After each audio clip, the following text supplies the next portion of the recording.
Why, hello there. It's me, Jeremy, your favorite bald dude telling you about Standard and Strange, a store and a brand with simple rules. Sell clothes they themselves would wear, manufacture it ethically, and build it to last. From boots made in Oregon to loop wheel garments made in Japan, find all the best clothes for your wardrobe at Standard and Strange. StandardandStrange.com.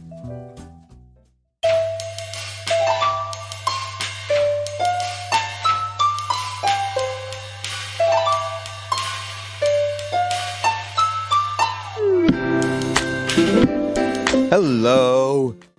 First off, if this sounds somewhat different, it's, like the recording. It's because this intro is being recorded from my hotel room in New York City. Yes, my hotel room, not my apartment, which, it's weird. I've been getting to come back here a lot since I moved back. And it's tough, man.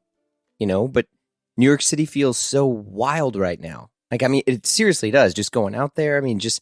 I don't know. Maybe it's been, the auctions. No, not true. But the energy is totally back. I've been out here the past few days, and it's been great to see people. It's been, funny thing. Perfect example is a lot of people are like, oh, I didn't even know you moved. Because everybody's so focused on doing their own thing. But the energy is totally back. But the truth is, it probably never left, right? But it was a busy week. Was out here doing some recording, doing some pods, had a couple dinners, had some fun stuff. Spent too much on a sandwich, and the best reminder of that you're in New York City and life will go on is you go to get a coffee, and they say it's $8. Yes, I got it's a cold brew. It's a fancy guy. It's a fancy cold brew, New Orleans style, blue bottle, whatever. But it was $8. And I laughed and, of course, paid like an idiot. What are you going to do? Am I going to walk out and say oh, how dare you? It was dumb, but I laughed awkwardly and paid, even though, it was an $8 coffee. Okay, this week I chat with Silas Walton of A Collected Man. Speaking of the watch world, geez Louise.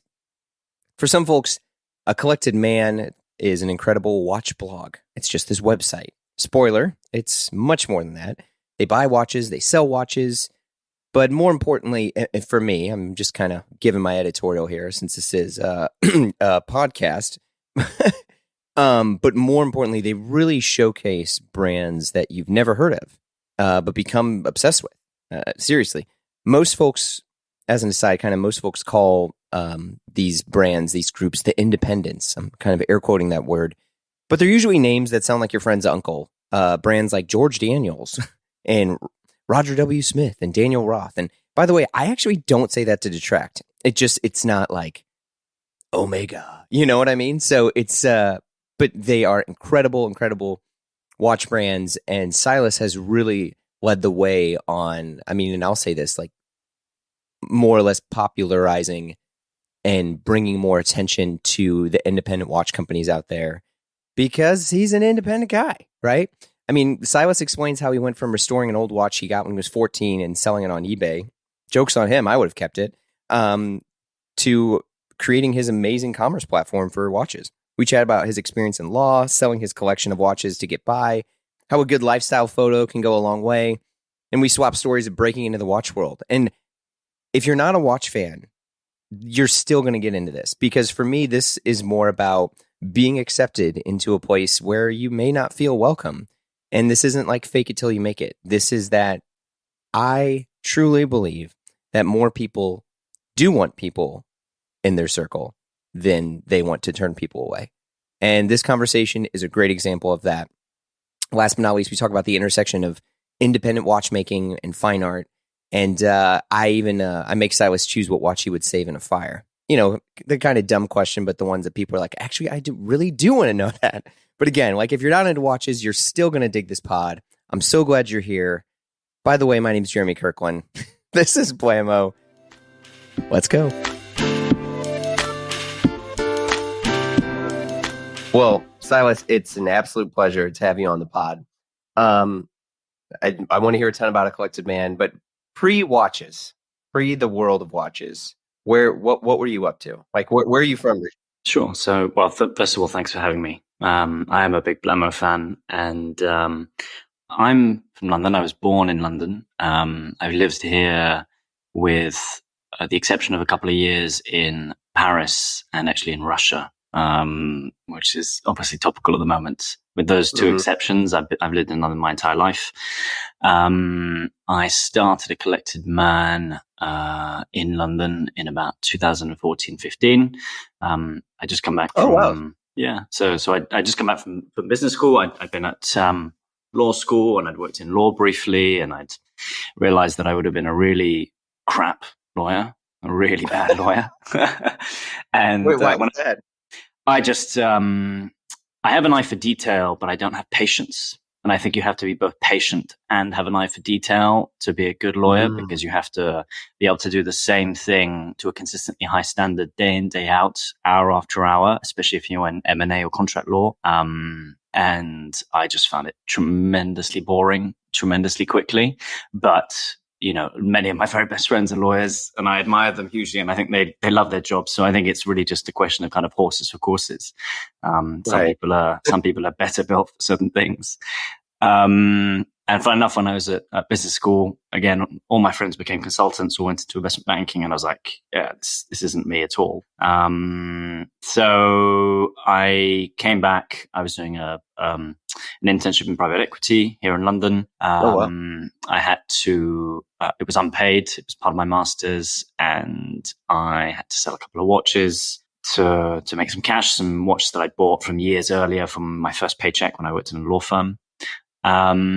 And that was kind of randomly how things started to come together. I was in a team called Deal Origination that basically, like, I read business plans every day. I read brand new business plans every day.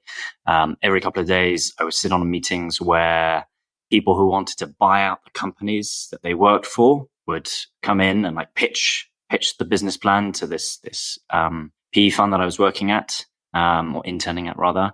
And so I was not only reading business plans for like new ideas every day or so, but I was also meeting people who were quite inspiring, like, you know, entrepreneurially motivated people who wanted to kind of like, who thought they could do a better job than the people who ran their own companies or own their companies. And kind of that plus the band experience of trying to make some money selling some watches was the original kind of genesis story for the company, for the idea.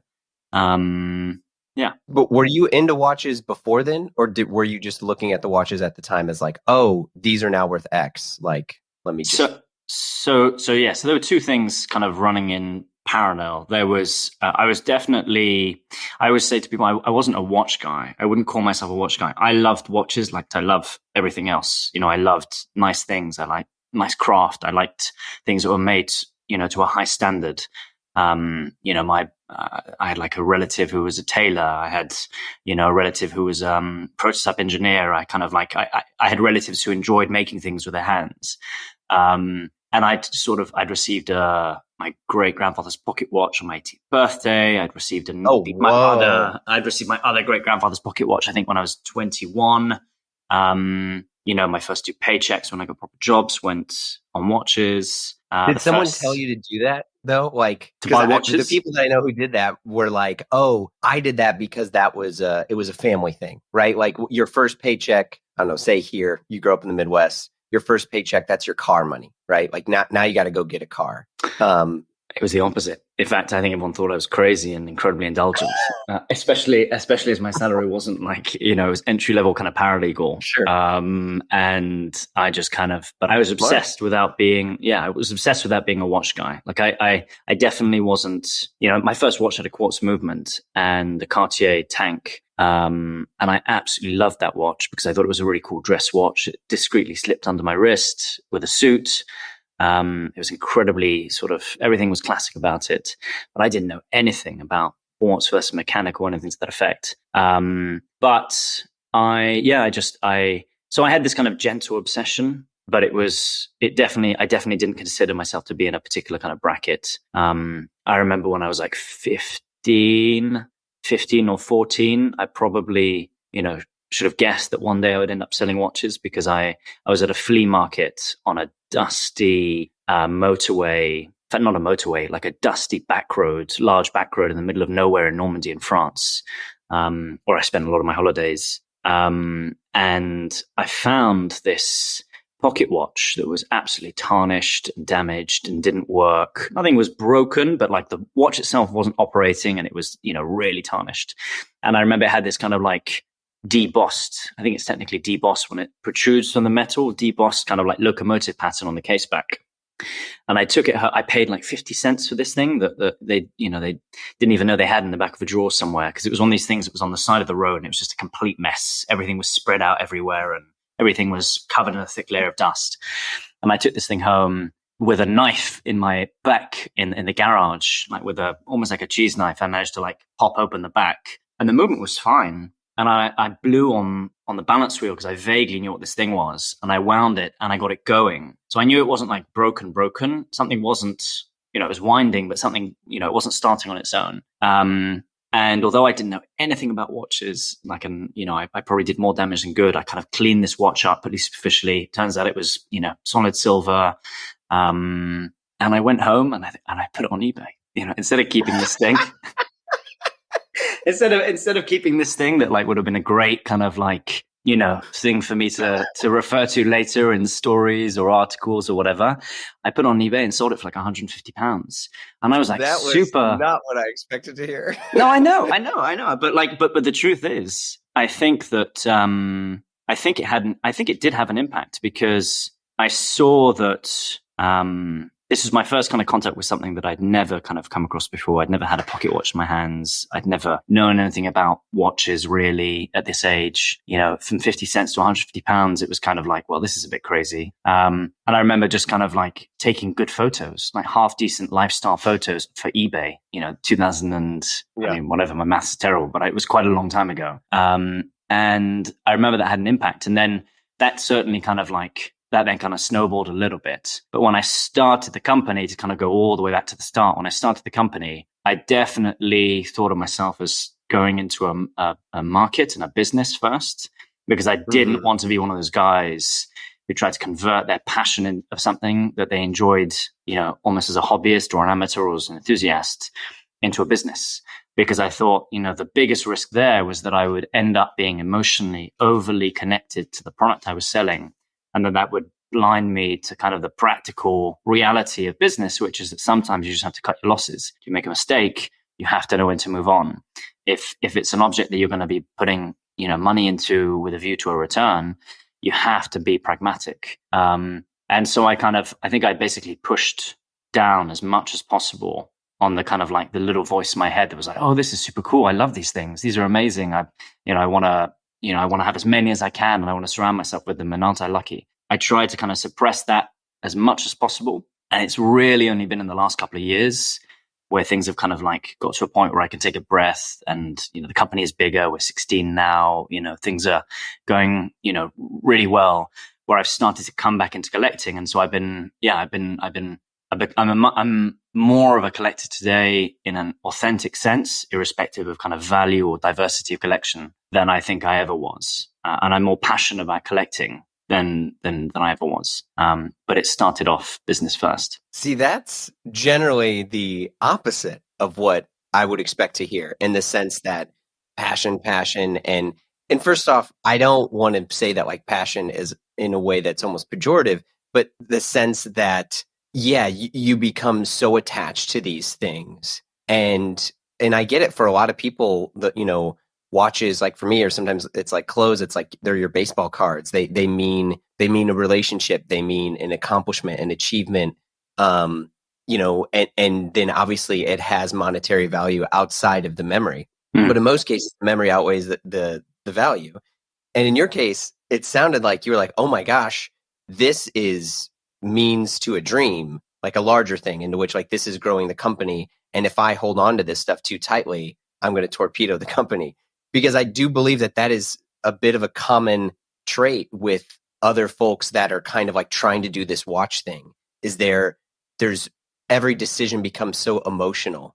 I think like that's really rare. And that's pretty cool that you were able to do that. But now you're all about passion of the collecting, right? So yeah, I mean, I caught the light show. What are you saying? And yeah, I think it is a bit unusual. I definitely think that I went into it with that mentality. So the one thing that I loved at business school, one thing that I really was passionate about was strategy, like kind of big picture strategy. And I do remember one of our kind of like visiting speakers came and delivered a talk on niches. And he was like, find a niche and occupy it. Like that was like his number one like takeaway and recommendation to anyone thinking about starting a company. It's a lot easier to find a niche and to really kind of go into it and become a kind of specialist and make sure that you're really expert in that space before you do anything else. And I think that I was really hyper conscious of how little I knew relative to a space where people are, at all levels of enthusiasm know a lot, and the more enthusiastic and the more experienced the kind of collector, the greater the depth of knowledge. And so there was no chance I was going to be able to compete. There was no chance I was going to be able to kind of go toe for toe in the horology space, in the watch world, with people who are obviously absolute experts in their space, even if they did it for fun. And so I preferred the idea of being incredibly transparent about that and being very kind of like cards on the table. Look, I know probably 100th of what you know or 1/10 of what you know. But what I can tell you is that I've read every single article. I've consumed every report, found every bit of data I possibly can, going back as far as I possibly can on the market that I'm interested in, which is the kind of pre-owned luxury market. And I've tested this idea repeatedly, and I've talked to people, and I've anonymously posted it on forums and been destroyed because I wasn't brave enough to do it under my own name, so I used a pseudonym. But like I've like tested the shit out of this idea, and so I'm confident about the market. I'm confident about the opportunity. And I can surround myself with people who are a lot smarter than me, who have a much better knowledge of the kind of things that relate to kind of expertise. But none of those people can kind of necessarily do the thing that I think I can do. None of the people have had that idea, and no one I know has is going to go out and do this thing that I've kind of put together over 40 or 50 pages. So I just I figured that I would learn all that stuff as I went along, and then I would turn to people who I trusted, wherever there was a gap in my knowledge, or I felt that I just, was very much out of my depth. And that's what we did. I've been very lucky. I've been, I've had some amazingly smart people to call on. Did you, when you first were getting into watches, and I feel like this is kind of a common thing, was it the most welcoming world? Because I think historically, and I don't say this to bash on anyone, but I think it's tough to break into. And a lot of the information titans, the old standbys that everyone knows, maybe they're not the same now, but I don't think they're the most welcoming group of folks. And I say that because when I first got into watches, I've told this story before. I was writing for Esquire, and I was at this Audemars Piguet event, and there's a bunch of goofballs there, right? None of them are not working right now, at least in watches. I know that. And and this guy comes up to me and he's like, "Oh, I see you got a little sub there. All right, you're kind of getting your training wheels." And I was like, "Training wheels?" And this guy did not know the multiple jobs I was working and all these things I was doing just to earn that. Like, it wasn't given to me. I busted my ass. I did everything I can. And this ding dong comes in and like basically dethrones me in 10 seconds. And it really broke my heart. And thankfully, someone like Paul Boutros was there and was like, "Hey, that's great." Like, and starts talking to me about it and was super cool. And it's funny, like Paul Boutros, Mr. Rocket Scientist, comes in and big dogs and like kind of protects me, and thankfully other people like Paul Lerner of AP was just like, "Man, don't worry about, but like that really threw me off. That initial experience made me be like, "Oh, it's maybe this isn't the cool kid club." We definitely had, I certainly did. And we as a company, I think for quite a long time had a kind of underdog mentality. It was a very intimidating, extremely cliquey, very small world.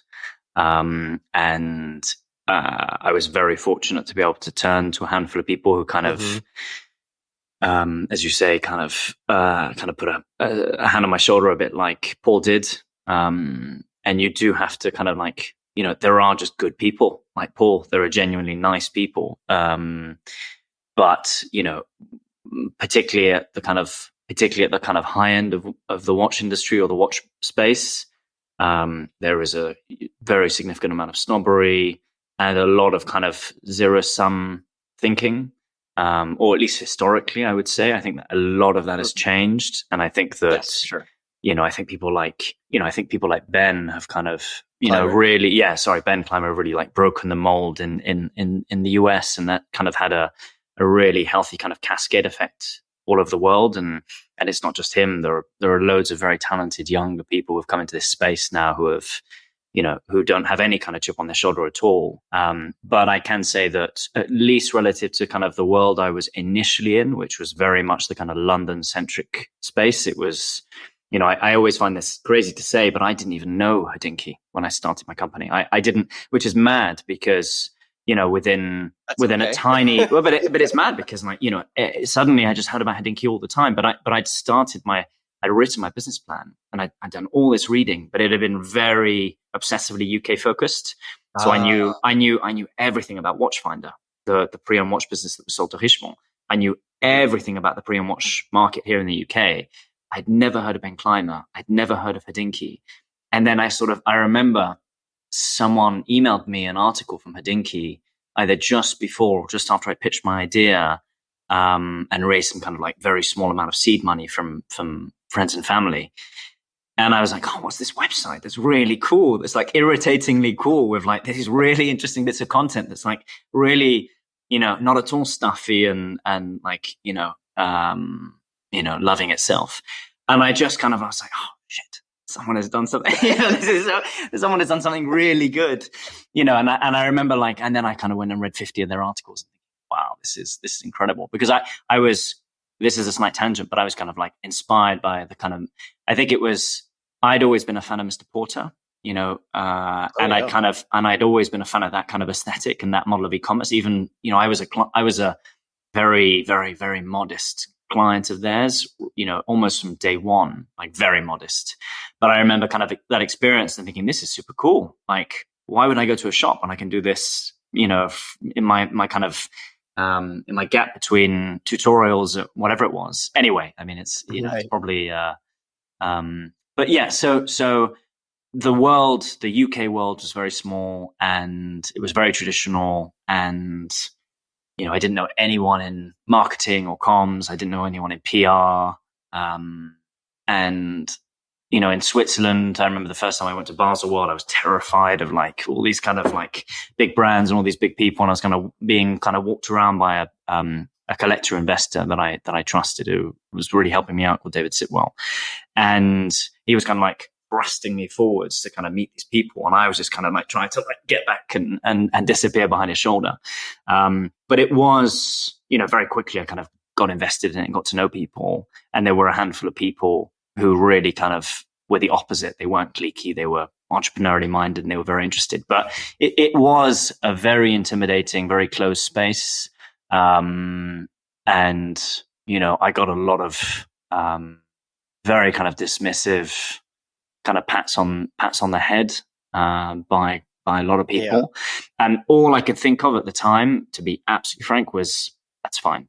I'm going to really enjoy showing you, the potential that online and lifestyle and Instagram, all these kind of revolutionary concepts can like represent to this very closed, old fashioned kind of pre-owned rare watch kind of, operators. And, but I do understand. And as I've got older, I do sympathize. I recognize that like when you've been doing something for a long time, you've done it to a very high standard and you've created a kind of position where you're the kind of go-to respected operator.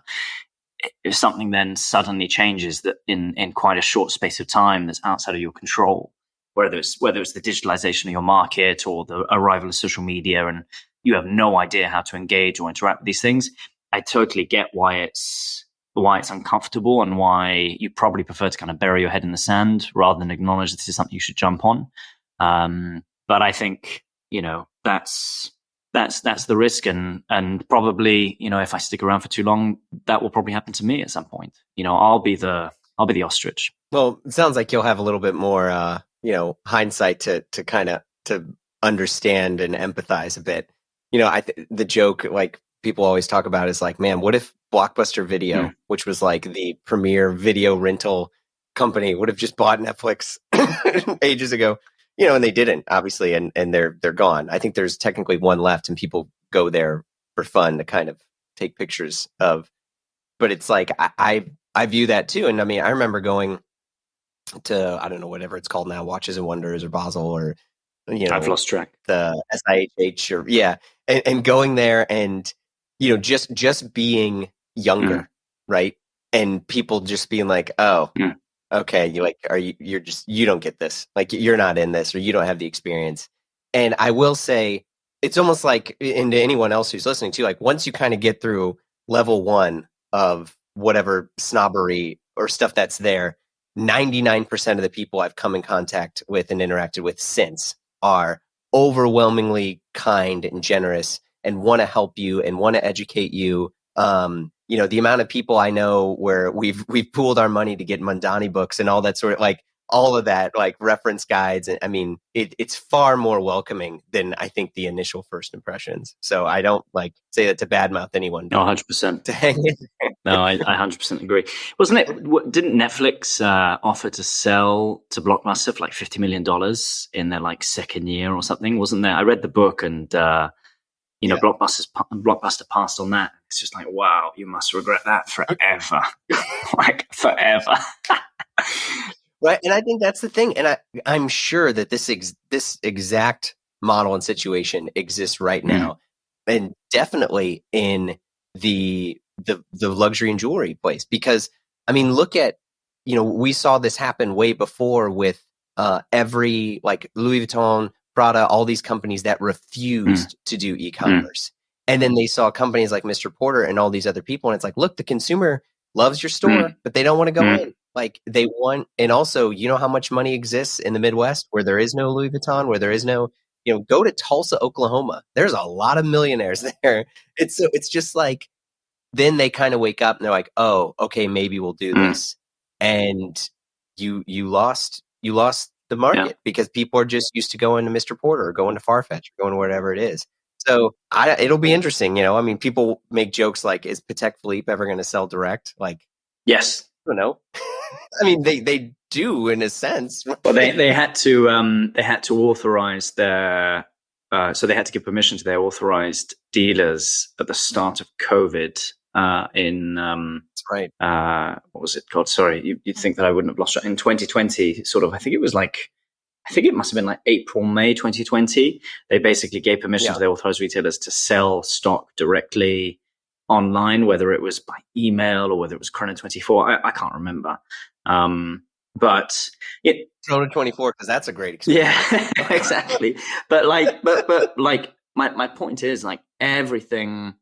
It kind of shocks me how it's so obvious that there's an inevitability to all these things. Like, it doesn't matter what space you're in.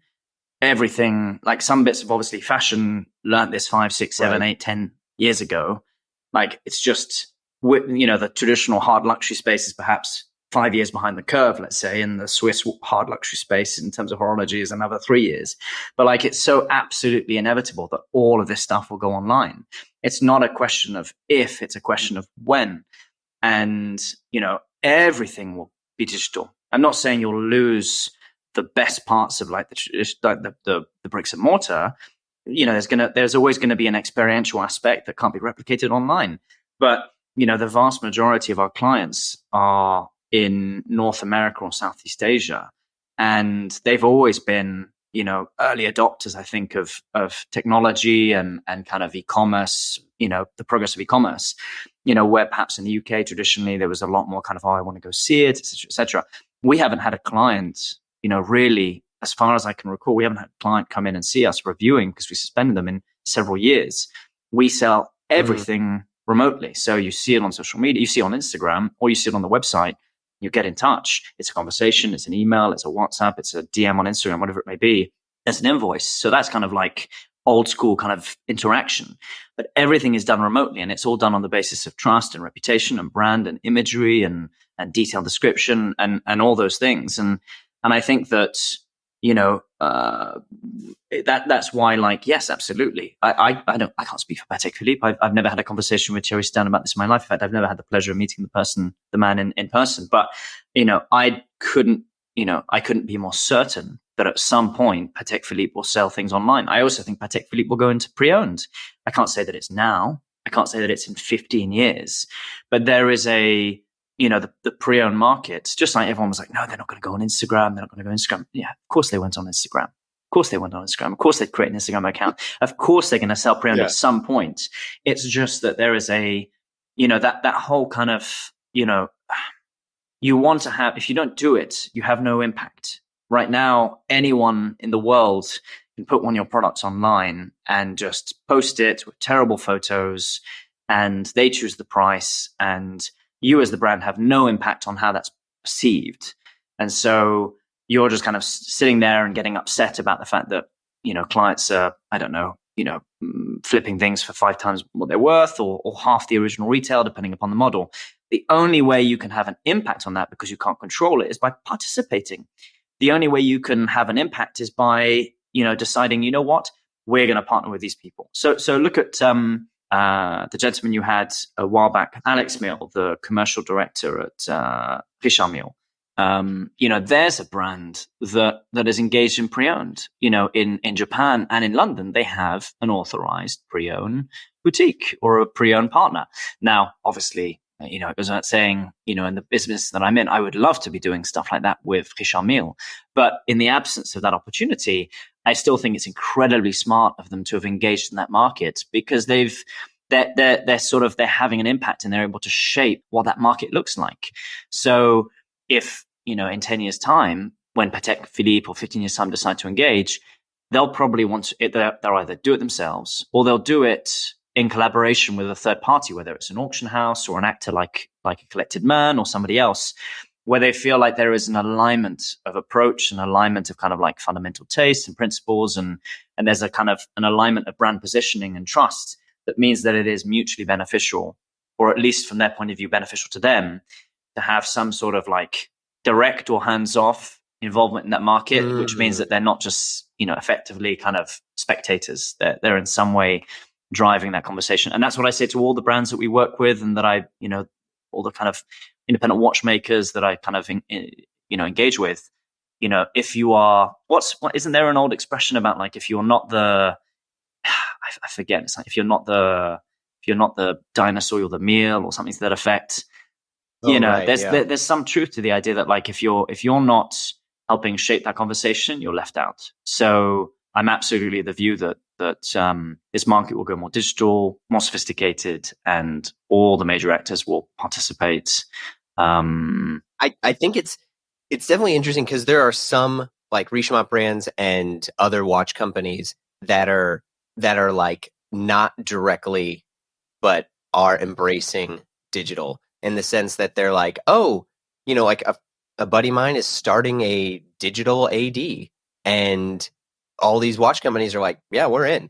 And they're not, I would say 10 years ago, they'd be like, how dare you? You need to build this store. It needs to be in this location with this zip code and this build out, and it's going to cost you this much money. And I will say that it is not cheap to make a digital store in any way, shape, or form. And I think it probably costs maybe just as much, if not more, than to do physical retail. However, there are companies that, watch brands that are more open to that. And I still think there's a way where you can do the AD and the manufacturer model if they want. It doesn't have to be that, because I know that some people are like, oh, well, Rolex or any of these companies would never forsake all the AD partners. And it's like, I don't know. I'm sure that there's some sort of partnership out there somewhere. I think we're also seeing it happen with cars, right? Like, that's been the biggest thing, into which I'm sure you saw, like, ages ago, Ford basically was like, hey, we're not going to ship you cars anymore. People will order the cars. We will make the car that they want, and then we'll send you that car. And now you get what you want. And it's like, for some people, they're so thrown off by that. But it's like, I would love to go to a Rolex site and say, I want this watch with this bracelet and this, dial. And if I have to wait 6 months, cool, but I can now walk to the AD or whatever and go and get it. Cool. It's that time again. The time for the old Jer Bears picks from Standard and Strange. You know what I'm talking about. They're one of my favorite clothing stores on earth. With locations in Oakland, Santa Fe, and New York City, they have everything from incredible leather jackets and boots to the highest quality Japanese denim. Look, it's getting a little warm, and I'm loving their new gear from Orslo. But by the way, before I start going crazy, here's a little tip, folks. If you don't have a pair of fatigue pants in your wardrobe, you're just missing out. And pair it with the Western shirt from Standard and Strange, and you're going to unite the world. Okay? I'm serious, they're great. And look, if you're still thinking, just head over to standardandstrange.com and see why they're one of my favorite shops. I mean, what other retail store donates 2% of their revenue, not profits, to giving back? I love these folks, and so should you. So visit standardandstrange.com to learn more. And while you're there, be sure to sign up for their mailing list so you never miss the latest dope gear they have at standardandstrange.com. That's standardandstrange.com. Okay, so you're ready for it. You're ready to get your watch. Whether you're celebrating a life event, you just want to flex, or you want to see some amazing watches, you gotta visit my friends at Topper Jewelers. Located in the heart of Silicon Valley, California, Topper has the watch you want now, the Grail watch for the future, and exclusive pieces you've never seen before. But right now, Topper has an exclusive box set edition of the incredible new Ultra Chron from Longines. By the way, this is how you revive a king. It has the original Longines high-frequency automatic caliber, an ultra chronometer certification for accuracy. It's water resistant to 300 meters, so you can do whatever your heart desires with it on. And did I mention the special box set is available in limited quantities exclusively at Topper Jewelers? So listen, get on over to their shop, or look, let's just be honest, visit them online if you want at topperjewelers.com. Check out the return of the Longines Ultra Chron at topperjewelers.com. That's TOPPER jewelers.com.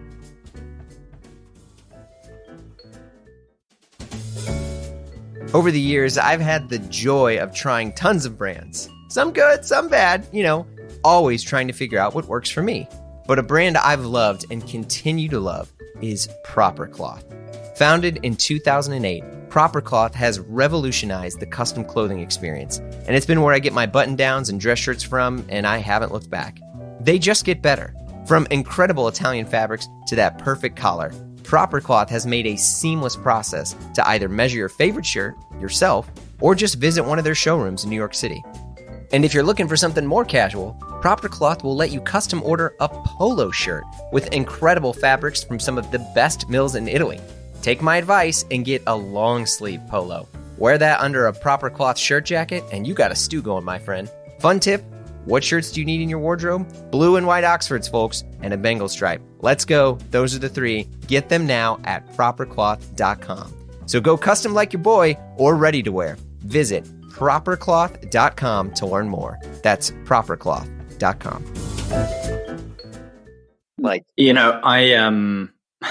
I 100% think that will happen. I mean, it's harder to imagine, so Rolex has such a dominant position in the market. It's so strong. It's done so well for so long. It's so consistently reinvested in its R&D and in its brand, but it's also kept things very tight, and they make very small kind of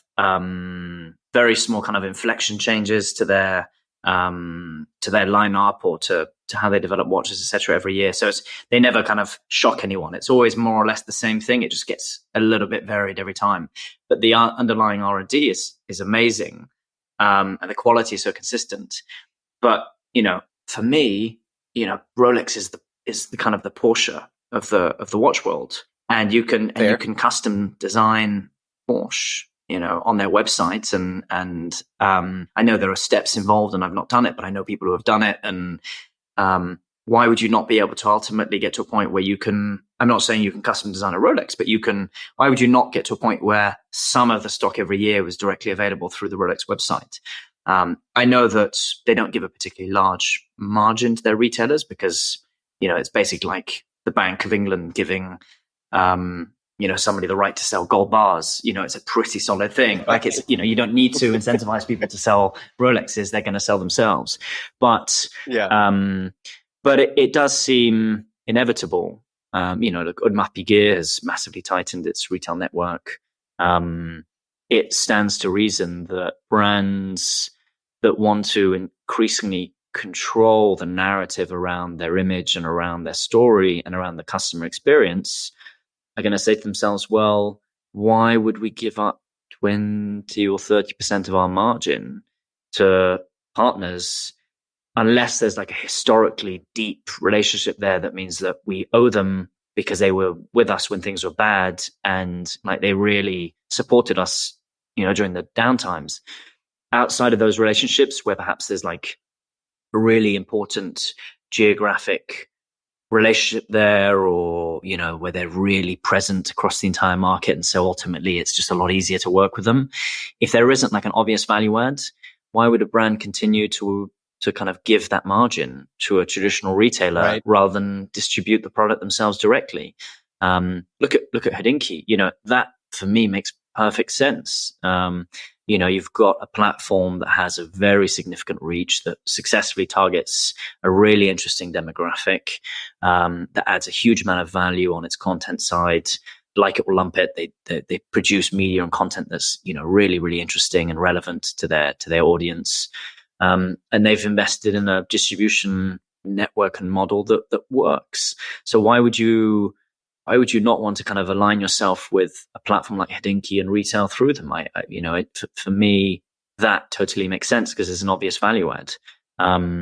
For the kind of more traditional operators, I think it's just a sort of, that's the question they have to ask themselves. Are they adding value to the customer experience in some way that kind of reflects positively on the brand, or are they just a pickup point? Is it like an Amazon drop-off point where you can just come and pick up your parcel, you can come and pick up your watch, but really it's nothing more than a medium for exchange?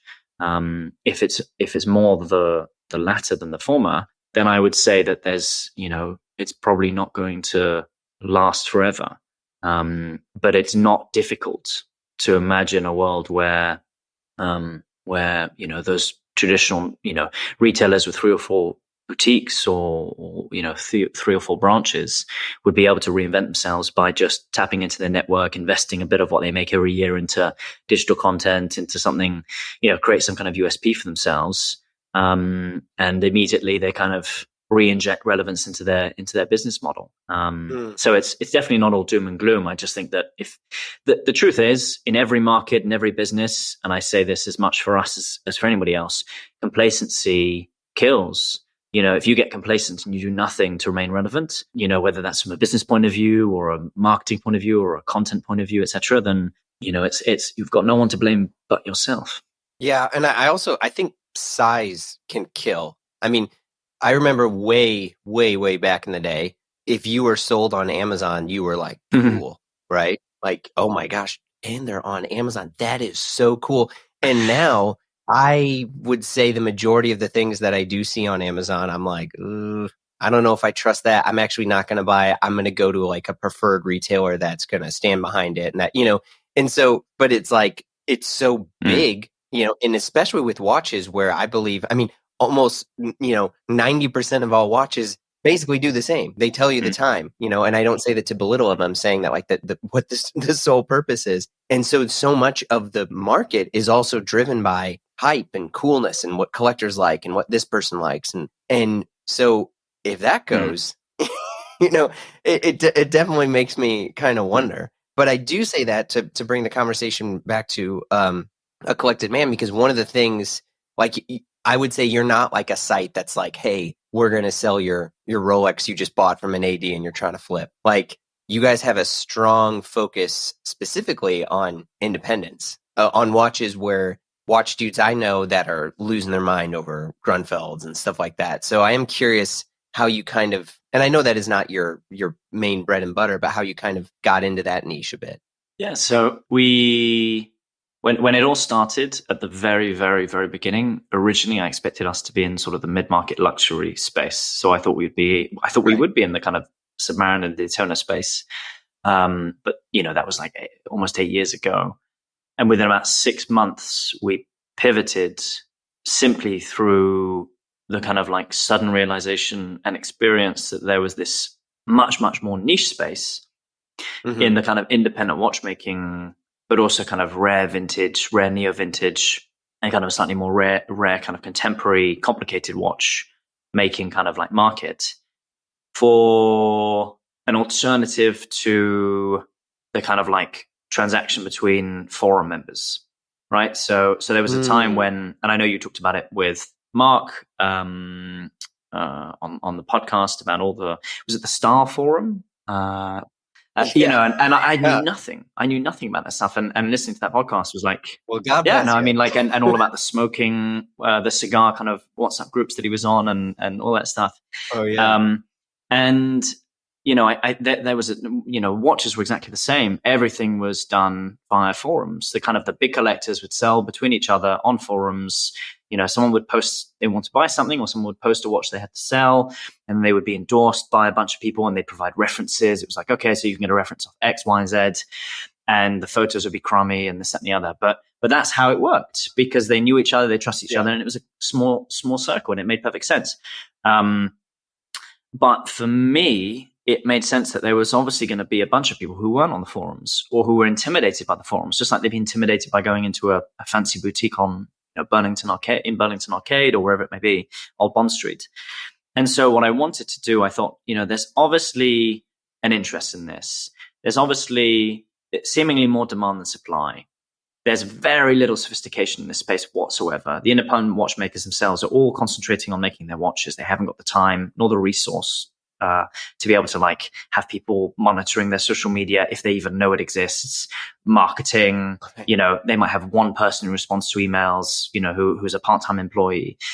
And so there was obviously this kind of like, there was this interest, and independent watchmaking historically was always something you kind of graduated to once you've been through everything else. As far as I can tell, for as long as I've been in this space, historically, you would go through everything else. You'd go through Rolex, you go through Patek, you go through Marpiguet, you go through Lange & Söhne, you'd go through all these different brands, Vacheron, etc. And at a certain point, maybe you'd been collecting for 5, 10, 20 years, you'd kind of get bored, and you'd be like, okay, so, I'm comfortable with the amount of money that I'm putting into this hobby. I have the disposable income to be able to kind of like comfortably afford to buy these things, on an ongoing basis-ish. And you'd go to Basel or one of the watch, maybe you'd go on a tour somewhere in Switzerland, watchmaking tour, or through the forums, you discover there were these really interesting independent watchmakers who'd make 10 watches a year on the Isle of Man, for example, or 20 watches a year in, Neuchâtel or in Moitié or, somewhere else on the other side of the world. And, when I came into this, it really was a tiny, tiny space. There were a handful of names that were respected. It was Dufour, it was Smith, it was Daniels. Laurent Ferrier was relatively new then. Recipe and Crivier didn't exist. Well, Crivier existed, but we didn't really know each other. We didn't know them. It was tiny. It was a really, really, really small world. Karel Kleinen, Stepan Sapaneva, and the Grunfeld brothers. And so basically, we just kind of trod very carefully. I remember we offered one watch that, had only a handful of people interested in it, Voutilainen, an independent Swiss-made watch by a Finnish watchmaker. And it sold, relatively quickly, despite the fact that the audience was much smaller. And then we did another one, and that sold. And then the Smith sold. And these watches were, at significant price points. And I think that, what I'd understood was that you would get into this basically as a collector when you wanted to essentially patronize someone, because you saw it as almost, you were collecting. It was almost like an artist. You'd go in and you'd go and see the watchmaker. You'd go to their house. You'd meet their wife. You'd meet their kids. You'd have a meal. And then at the end of it, you'd agree to spend $100,000 or $80,000 on a watch. And you knew to a relatively high degree of probability that you would immediately lose 30 or 40% of the value of the watch if you ever wanted to resell it, because that was the nature of the beast. And then, and all those transactions would happen in a really unsophisticated way. The watchmakers themselves were terrified of the pre-owned market. They didn't want to engage. They most of them hated the auction world because they were constantly embarrassed by the results when watchmakers when auctions would just chuck watches into sales with every other brand at all different price points, and they felt that no one was really going to the trouble of marketing or explaining what the watch was properly. But essentially, essentially it was a situation that was very unsophisticated, and we just we dipped our toe in and discovered that there was a lot of interest. We realized that there was a demand for these types of watches, and there were loads of people who weren't on the forums, and actually these watches lent themselves to kind of Instagram photography, and we were putting up 2 professional photographs a day on Instagram every day since we started the company, like 8 years ago. And in the early days, there weren't that many big watch profiles. And it all came together, and one thing led to another. And within a couple of years, we were just specialized in the rare watch space. And we were the first company, the only company in the world, really, as far as I'm aware, to get the official endorsement, pre-owned endorsement from Roger Smith, Philippe Dufour, and Kari Voutilainen for their pre-owned watches. In those days, other than Steve Halleck in California, who was doing a great job, nobody else was remotely interested in the pre-owned side of independent watchmaking. It was just... Which I cannot stress like how big of a deal that is. I mean, if we would kind of turn this to the art world, I mean, that's like, I don't know if that's a Rothko thing on your wall, but like it's a Rothko like print. Sadly, not the original. Oh yeah, I assumed it was a print. I wish. Other than like $100 million hanging on your wall, but like, but the pre-owned watch business isn't that good stuff.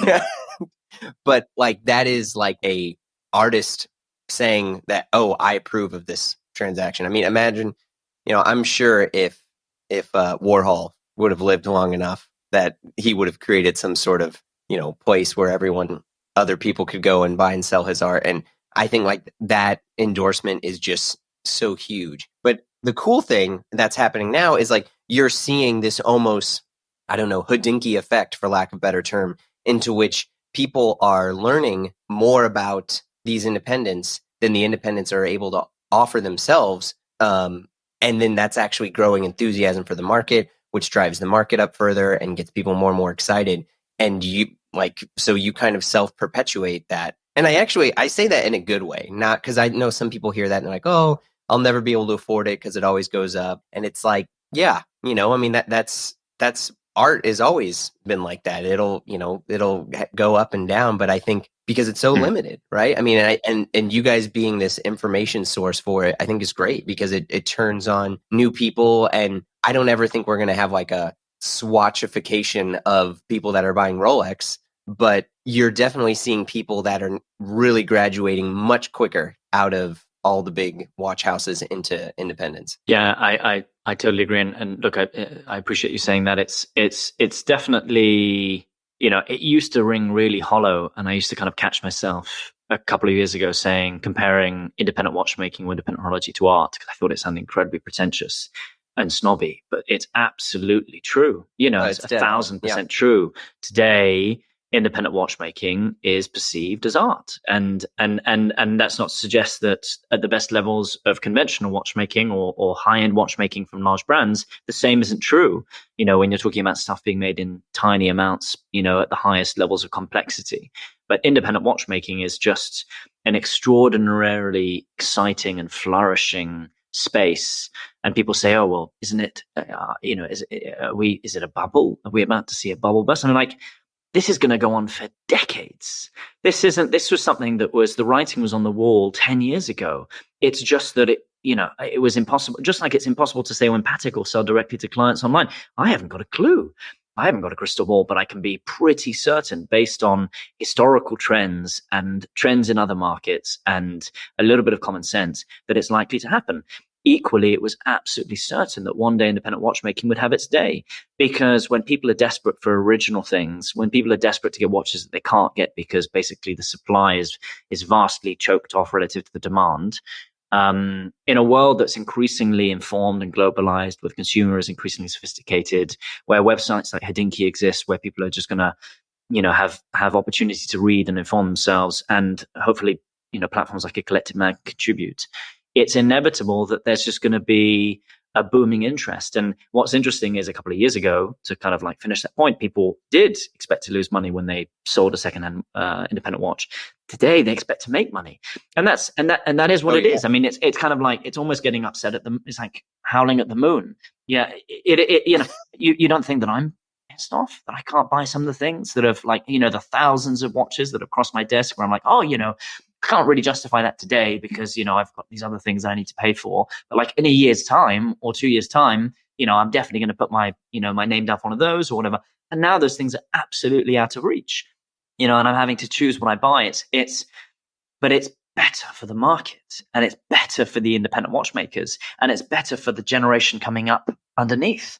The kind of what happens when a market succeeds is you incentivize and attract more and more people who have talents, who think of it as an alternative to perhaps let's say a more obviously remunerative, safe career path. You want people to feel free to follow their vocation. You want people to feel comfortable to pursue, something that they think that they have a talent for, but they're uncertain, as to how other people will see it. And obviously there are negative aspects. There's no debating that, the more you commoditize something and the more it becomes kind of a speculative market, the more uncomfortable that will become at times. But broadly speaking, it is fantastic that independent watchmakers are having their day. And I can only hope that those who really led the path, like Philippe Dufour, who really, really opened the door, and like George Daniels, really showed what could be done. I hope that Philippe is able to really kind of benefit from much of that kind of investment, because in the first 10 years, 15 years, he didn't. He was selling his watches at prices that that meant, and through intermediaries, that meant that he didn't really make a tenth or a hundredth of the ultimate kind of like economic value that his watches now represent today. But that's, he is now doing, through his collaboration with people like Claude Sfer, he's got a really good opportunity to get some of that value back. And the Grunfeld brothers are investing in their new workshop, and that's going to allow them to continue to invest in new products and new design lines, etc. And Recep Recepi is leading the charge on the kind of younger, very talented end of independent watchmaking. But you also have people like Peter, Florian and Gael from Peter Membeda coming through, or Raul Pages, and all these guys and women. There are lots of very promising independent young female watchmakers as well. All these people are coming through, and it's fantastic. And the greater the prosperity in the market, the more opportunity there will be for them to show what they can do. So I'm definitely happy with the direction of travel, even if it means I can't afford the things that I would have liked to have bought 2 years ago and should have done, which is my own mistake. Well, I mean, I think to kind of also explain more about the significance of some of the independence for people that are, that just got their Speedmaster, what if you could, like, elevator pitch explain why a Dufour simplicity is so loved and admired? Like, what would be your explanation on that? So when Philippe Dufour came up with the simplicity, it was which is a time-only watch. A time-only watch. A very simple time-only watch from a mechanical point of view, but with a level of finishing that is basically almost incomparable, even today, to kind of anything you can find anywhere else, certainly from the big brands and from 98% of independent watchmakers. The kind of the space was so small. It was, of kind of like, he had no idea whether there'd be any interest in it. And he would make these watches, and they would take hundreds and hundreds and hundreds of hours of work, and they would be done in a way, they would be finished in a way, the way the movement was decorated, the way the anglage was done on the edges of the bridges, the way the kind of Côte de Genève were let's call it, for want of a better word, kind of scratched onto the plates, onto the movement plates. The amount of effort and skill and craft needed to be able to achieve those finishes, and the amount of patience needed, were completely disproportionate to the kind of economic incentive, because brands were making watches for the same price or thereabouts that required a fraction amount of effort. But he wanted to show what he could do. He wanted to produce a watch that, yes, told the time, but that was very clearly and uniquely of his kind of DNA, of his design. And he would spend a disproportionate amount of time applying that craft and skill that he had, not only as a watchmaker in the kind of assembly and the design, but in the kind of the finishing of the movement, such that, you know, you turn that over on your wrist. And you keep in mind that most people, when they're wearing a watch, all they have is the dial side. Who stops to look at the movement other than, you know, a glancing look before you put it on, when you take it off to show someone? The 90%, 98% of the work would go onto the movement side that you would never normally see and nobody else would see. So it was almost like a kind of, almost like fetishistic, right? There was almost this kind of like fetishistic obsession with the idea of like, here is this unbelievably incredible thing from a craft point of view that nobody gets to know about or see apart from you in the vast majority of instances, but you know that it's there, and you know that you have helped someone who has a tiny, small independent watchmaking atelier in the mountains of Switzerland to be able to make more watches. And you're kind of like, you're part of that journey and narrative. And so it's deeply personal, and it is, you know, it really is, you know, one of those things where you have to have a thing for craft, and you have to have an appreciation for beauty in extreme simplicity mixed with, you know, a kind of like you know, being able to take satisfaction from, you know, only, you know, the briefest of kind of experiences of that beauty, because 99% of the time you're not going to see it, and nobody will know. You know, there was a time until very recently, nobody would ever know that you had a simplicity. No one would know anything about a watch. They think you just had a very simple watch. And so you had to be able to take pleasure in that yourself and be satisfied with it. And that kind of mentality is very particular. Holy hell. Wow. Now that's why your website's so good. I mean, that explanation far outweighs any other thing I would have read or even understood about some of that stuff. And I'm a fan of Dufour and seen that, you know, I mean, but yeah, well, so obviously you've grown a collected man a ton through a lot of editorial and things that are actually outside and adjacent to the watchmaking world. I mean, you got stuff with Jason Jules, you got books, you got music that you guys are talking about. Where do you see this going? I mean, is you just kind of continue snowballing and growing through there, or is the plan to go into other objects or other, you know, will you always stay in watches? So watches are the kind of like core activity and passion for you know, the vast majority of people who work at a collected man. But we, you know, speaking personally, and I think for a lot of my colleagues, we love a lot of stuff. You know, where there are a lot of things that get us excited. I like nice cameras. I like nice candles. I like vintage 1960s desk clocks.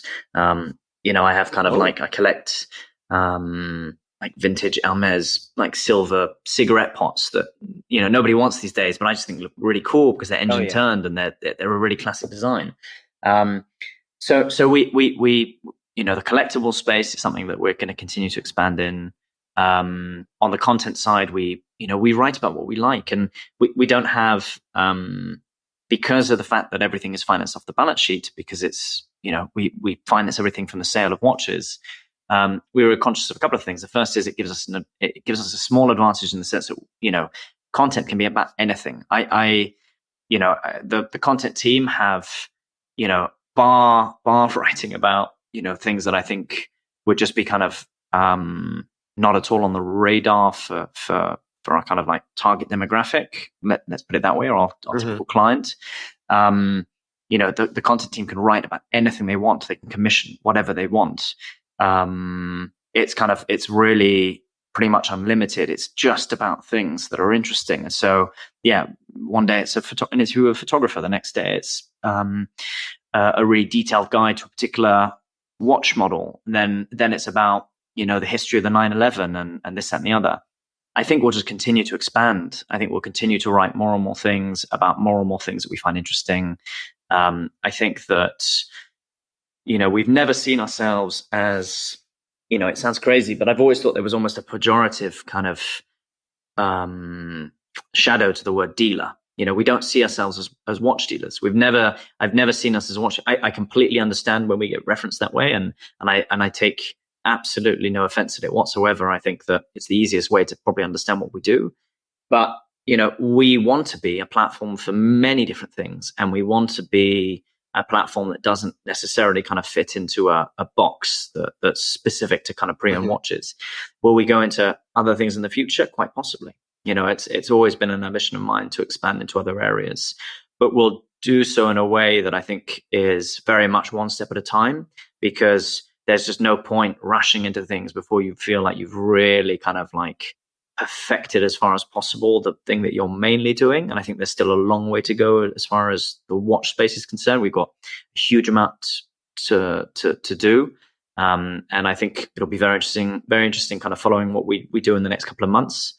But yeah, I mean, I think we'll do more and more accessories. We'll do more and more collaborations. We'll do more and more. We'll make things increasingly that aren't limited to kind of the watch world. We'll kind of expand into areas that are lifestyle related, that essentially are just things that we would like to have, and made by people that we like. And some of those things will be commercial. Some of those things will be completely and totally, loss making, but we'll do them because we think they're cool. And some of them will kind of like walk the line and be fine financially, but not in any way kind of lucrative. But again, we feel like they make sense. So, we'll do the things that we like. We'll continue to expand in this space according to what we feel we can do well or better. We'll constantly try to innovate and reinvent, but without losing our DNA, I think, as far as possible. And above all, we'll, as corny and as cheesy as it sounds, we'll try to have fun. And we'll try to make sure that we deliver a quality of service to our clients, whether they're, the furthest corner of the world or down the road from us, that they've kind of come to expect, and hopefully build on that. Yeah. Have you had instances where some of your clients are asking for sort of additional upgrades outside of, say, purchasing a watch, like to connect that? An example, when I was at the Armory, you'd have people that would come in and, it'd start out by buying a shirt. And now they'd be like, you know what? Could you come to my house and help me just redo my whole closet? And then you would see that going further to things like, actually, you know what? Do you have any good couches you think I should buy? And we were like, what the, but that, I mean, it makes perfect sense. And I bring up furniture because all my friends that are, affluent and well off are all of a sudden going from watches to furniture. And maybe it's because of a frustration with, not being able to get whatever watch you want when you want it. But the furniture market and the art market is exploding right now. It's crazy. People, Yeah. But I'm also a budding kind of like furniture buff. I've recently started collecting kind of mid-century Scandinavian furniture, like everybody. But I kind of like I had these at the start of lockdown. I had like these Niels Otto Muller chairs. Like I'm sitting on one, and then I had like a set behind me. I saw those chairs. I was like, whoa. And I had them reupholstered, and like, the kind of like the stress about reupholstering them, and like, should I keep them in the original leather that was like decrepit and like in a color that I found like horrible, or should I be like, you know what, I'm going to get like really high quality Italian wool, and I'm going to do this during lockdown. No one's doing anything. I'm going to try and convince someone to do this for me. And like, I loved that, and I've kept kind of collecting. I want to get some finial at some point, but I'm just not sure. Okay. I'm not sure where that's going to go. But to answer your question, we do get questions like that all the time, and we will continue to kind of like, we'll certainly continue to expand our content side into that area. I think it's, and I just think there's something super cool to that idea of like giving advice based on experience and tastes to people that kind of who ask. We will definitely grow our collectible market. That much I can say for certain. We're sitting on a large amount of inventory that we haven't deliberately, we've accumulated the last couple of years that we haven't listed, mainly because we like it too much. But we will definitely expand in the collectible space. And I don't know whether we'll go into furniture, because I think there's obviously a question of like how big you can kind of like, shipping. and storing inventory and stuff like that. And that's why we didn't go into the classic car space 4 or 5 years ago when I thought about doing that. But yeah, that whole world is super interesting to all of us. And if there's a way of doing it, we definitely will. But I think it's one of those things where we're just going to take it one step at a time. But yes, we have clients who absolutely one day they're like, interested in a watch, and the next day they're like, where did you get those trousers? Like, it's really irritating. Like, the number of times you get messages on like DMs on Instagram where like they're more interested in the trousers that the model is wearing. Well, actually, it's all our own colleagues, so we model all the watches ourselves. But where our colleagues kind of like got their trousers from than necessarily like what the watch is. And it's just like, fine, okay, that's good. No, it's great.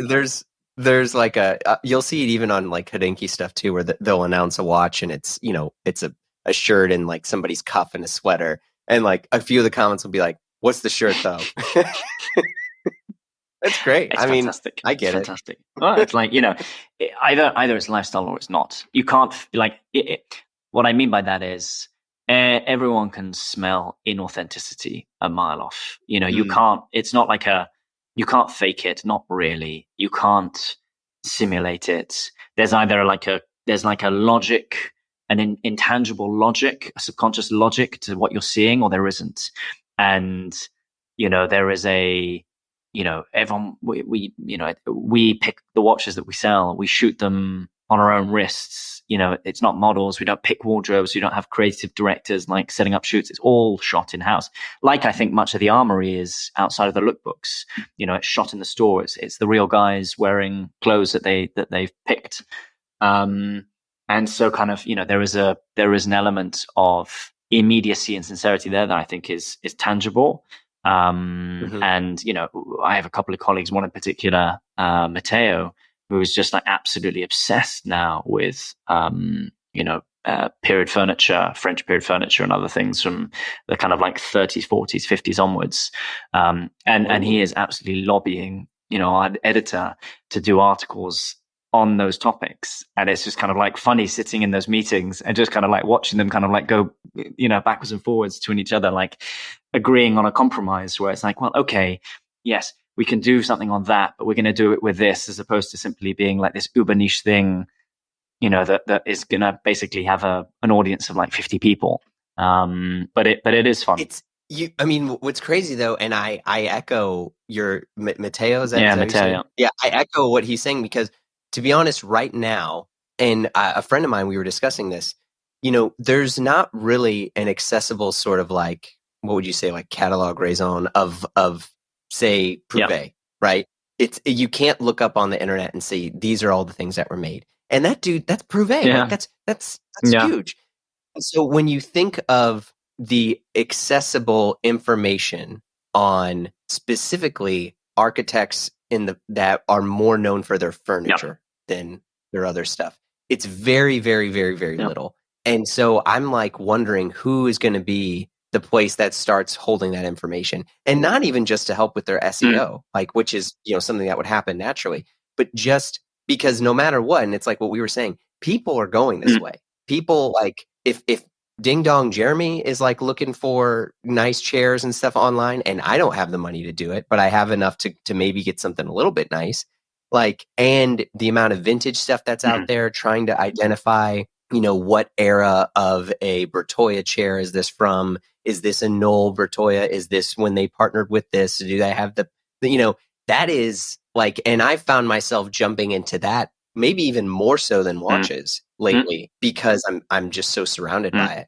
So, that is something I'm hoping to see other places start doing, because it goes hand in hand. Yeah, totally. I totally agree. But yes, it's a pain to ship. Yeah, I think I think that's one of the kind of considerations that obviously for us from a kind of like inventory management point of view, it's quite easy to kind of like store watches, and they don't take much space, so it's quite convenient from that point of view. Plus the market's booming, and so it would be crazy for us to kind of like take our eye off the ball at a time when there's so much opportunity. Absolutely. But I do think that you're absolutely right. There is just such an obvious there is such an obvious applicability of the same principles that we were talking about earlier, from our space and before that men's fashion, to other niches that just feel very crusty and kind of unloved. There's definitely a big opportunity there. Yeah. Well, we're starting to wrap up, and I want to kind of go through just a few sort of like rapid fire things. Your house is on fire. You can only grab one watch, and it's not on your wrist already. What is it? Unfortunately, I don't keep my watches at home, but the real answer. So I managed to get out of that one.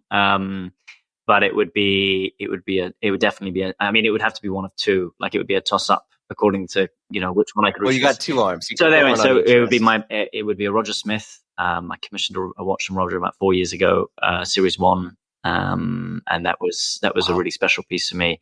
And then it would be my Recep Column Expoha, which was from the first run. And as we've known each other for 5 years and we worked together forever and we're an authorized retailer, I felt like I had to. I couldn't buy it new because we had to sell the pieces that we were authorized to sell. But I bought it off my client's wrist about 6 months later when they decided that they were willing to let me buy it back off them for a significant premium on the retail price.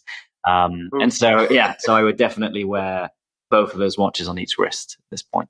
Say a Collected Man store just popped up tomorrow. What is the music playing in the store?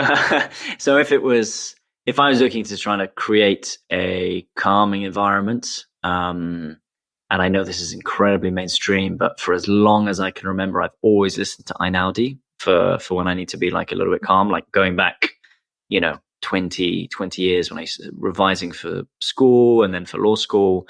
This afternoon, like anytime I need to concentrate, I put on Einaudi, I put on my headphones and I listen to Einaudi. So if it was for calming, then it would be that. Otherwise, I was a big kind of French electro like fan when I lived in Paris for a couple of years. So I, maybe Kavinsky, but also like it could be MGMT, it could be Daft Punk. What's the scent? You mentioned you like candles. Well, right now I've got Bibliothèque burning to my left by Byredo. So I have a lot of Byredo candles, and then I have some Diptyque candles as well. I like to with Diptyque I like feu de bois. So anything that kind of reminds me of like a wood burning fire, like I'm all over that. Every day I have a candle burning whenever I'm home.